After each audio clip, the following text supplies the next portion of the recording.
কামের মানুষ আছে হ্যাঁ স্কুলে যেতে ভালো লাগে না না গো মা এমনি কইতাছে এমনি না সত্যি কথা হ্যাঁ কামে দিয়ে দেবো না গো মা খালি কয়ো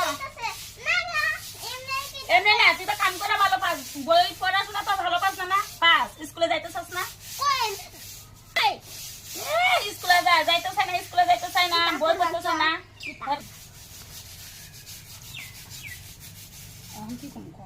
দেখো কত সুন্দর কাম করে দিতেছে দেখো তোমরা বাড়িতে গেলে ভাবে কাম করে দেব তার লাগে বলছি ঘরে লয়ে যাও গা তোমরা বাড়িতে কার কার লাগে কমেন্টে কয়ো আমি দিয়ে দেবো এই দেখো এদিক দিয়ে পরিষ্কার করে আনছে এখন দেখো এদিকে কত সুন্দর পরিষ্কার করতেছে আবার খায়া নিজের বাসা নিজের সব কাজ করতে পারে কামের কোনো চিন্তা না গা